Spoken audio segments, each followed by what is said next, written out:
ओम श्री साईनाथ नाथाय नमः। सभी श्रोताओं को मेरा प्रणाम एवं हार्दिक अभिनंदन। मित्रों, आज से हम एक नई श्रृंखला शुरू कर रहे हैं, श्री साईं बाबा अमर संदेश।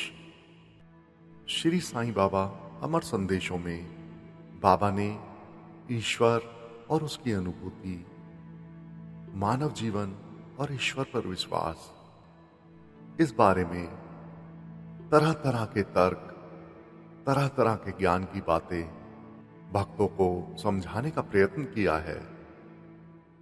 हमारा आपसे निवेदन है कि बाबा के इन संदेशों को अवश्य सुने और अपने जीवन में उन्हें उतारने की कोशिश करें। तो मित्रों, प्रारंभ करते हैं श्री साईं अमृत संदेश का प्रथम भाग। मित्रों, बाबा बताते हैं, महाभारत का युद्ध प्रारंभ होने में कुछ ही दिन शेष थे। कौरव और पांडव दोनों पक्ष अपनी अपनी तैयारियां कर रहे थे युद्ध के लिए। अपने अपने पक्ष के राजाओं को निमंत्रित कर रहे थे। भगवान श्री कृष्ण को निमंत्रित करने के लिए अर्जुन और दुर्योधन दोनों एक साथ पहुंचे। भगवान ने दोनों के समक्ष अपना चुनाव प्रश्न रखा। एक ओर अकेले शस्त्रहीन श्री कृष्ण और दूसरी ओर श्री कृष्ण की सारी सशस्त्र सेना। इन दोनों में से जिसे जो चाहिए था वह मांग ले। दुर्योधन ने सारी सेना के समक्ष निरस्त्र कृष्ण को अस्वीकार कर दिया, किंतु अपने पक्ष में अकेले निरस्त्र भगवान कृष्ण को देखकर अर्जुन मन ही मन बड़ा प्रसन्न हुआ। अर्जुन ने भगवान को अपना सारथी बनाया। भीषण संग्राम हुआ। अंततः पांडव जीते और कौरव हार गए। इतिहास साक्षी है कि बिना लड़े भगवान कृष्ण ने अर्जुन का सारथी मात्र बनकर पांडवों को जिता दिया और शक्तिशाली सेना प्राप्त करके भी कौरव को हारना पड़ा। दुर्योधन ने भूल की जो स्वयं भगवान के समक्ष सेना को ही महत्वपूर्ण समझा और सैन्य बल के समक्ष भगवान को ठुकरा दिया। किंतु आज भी हम दुर्योधन बने हुए हैं और निरंतर यही भूल करते जा रहे हैं। संसारी शक्तियों, भौतिक संपदाओं के बल पर ही जीवन संग्राम में विजय चाहते हैं। ईश्वर की उपेक्षा करके हम भी तो भगवान और उसकी भौतिक स्थूल शक्ति दोनों में से दुर्योधन की तरह स्वयं ईश्वर की उपेक्षा कर रहे हैं और जीवन में संसारी शक्तियों को प्रधानता दे रहे हैं। किंतु इससे तो कौरवों की तरह असफलता ही मिलेगी। वस्तुतः जीत उन्हीं की होती है जो भौतिक शक्तियों तक ही सीमित न रहकर परमात्मा को अपने जीवन रथ का सारथी बना लेते हैं। उसे ही जीवन का संबल मानकर मनुष्य इस जीवन संग्राम में विजय प्राप्त कर सकता है। हम देखते हैं कि ईश्वर को भूलकर संसार का ताना बाना हम बुनते रहते हैं। अपने मन में हवाई किले बनाते हैं। कल्पना की उड़ान से दुनिया का ओर छोर नापने की योजना बनाते हैं, किंतु हमें पग पग पर ठोकरें खानी पड़ती हैं। स्वप्नों का महल एक ही झोंके में धराशायी हो जाता है। कल्पना के पर कट जाते हैं। सब कुछ बिगड़ जाता है। अंत में पछताना पड़ता है। दुर्योधन, रावण, हिरण्यकश्यप, सिकंदर आदि बड़ी बड़ी हस्तियां पछताती चली गई। भगवान के संसार में रहकर भगवान को भूलने और केवल शक्तियों को प्रधानता देने से और क्या मिल सकता है।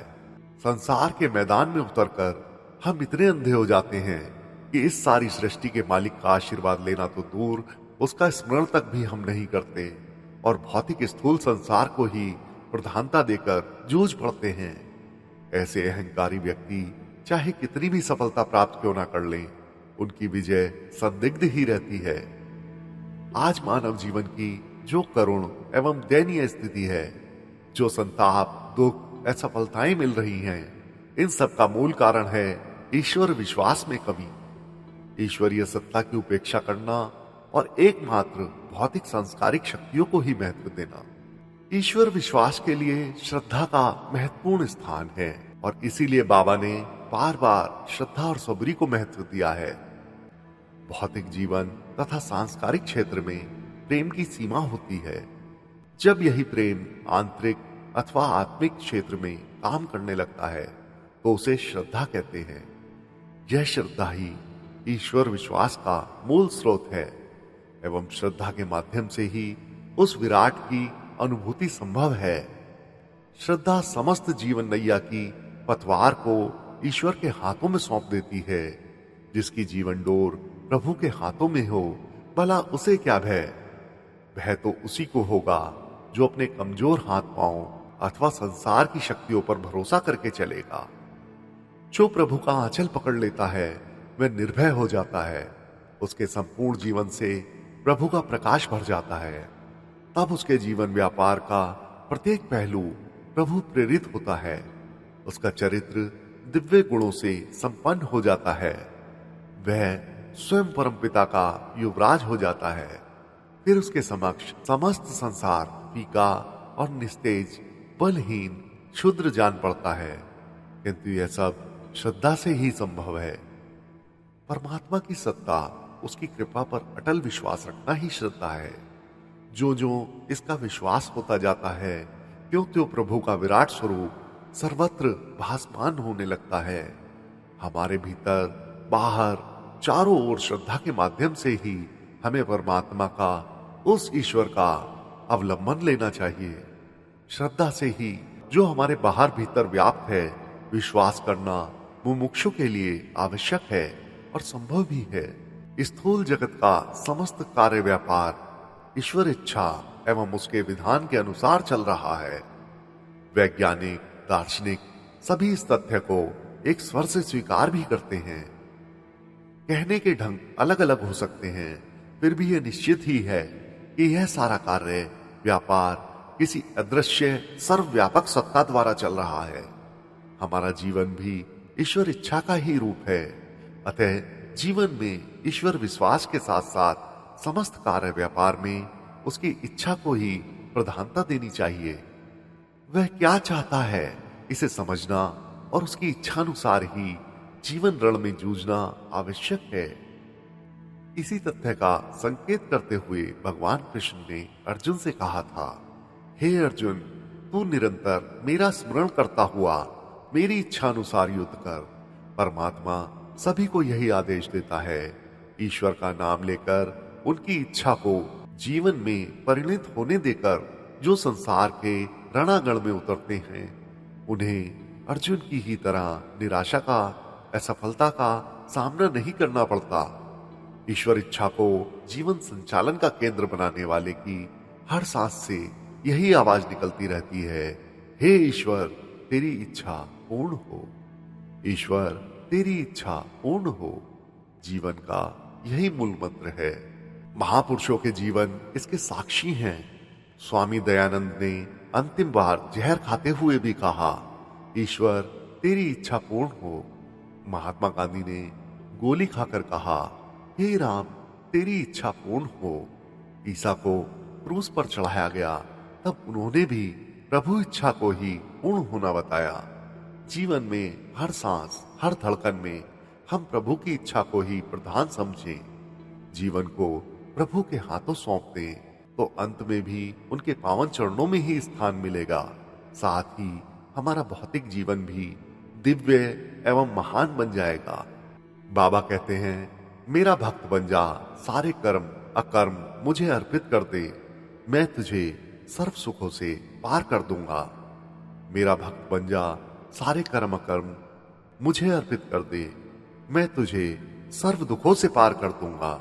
अहंकार का पुतला मनुष्य प्रभु की इच्छा को, उनकी आज्ञा को स्वीकार नहीं करता और अपने ही निर्बल कंधों पर अपना बोझ उठाए फिरता है। इतना ही नहीं, दुनिया का भार उठाने का दम भरता है।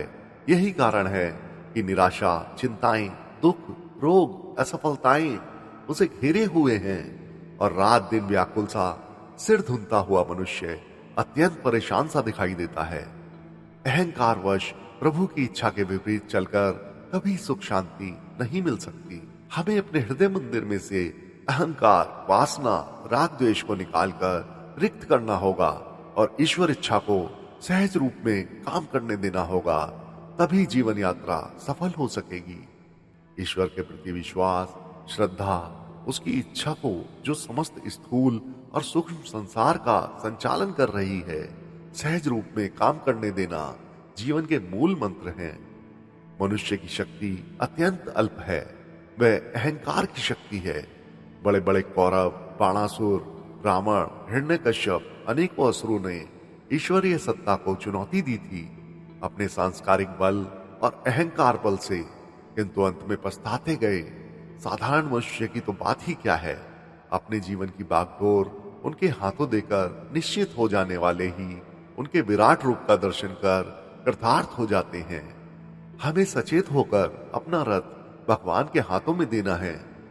परम पिता के संरक्षण में हमें अपनी विजय यात्रा पर चलने को तैयार हो जाना है। हमारी प्रत्येक सांस और धड़कन में प्रभु का अमर संगीत गूंजता रहे। हमारे हृदय मंदिर में विराजमान प्रभु हमारे जीवन रथ का संचालन करते रहे और अंत में उनके पावन चरणों में ही हमें स्थान मिले, ऐसी उनसे प्रार्थना है। वे ही हमारे बाहर भीतर एक रस से व्याप्त हो रहे हैं। तो मित्रों, आज के श्री साईं बाबा अमृत संदेश में बस इतना ही। बाबा सबका भला करें। ओम साईं राम।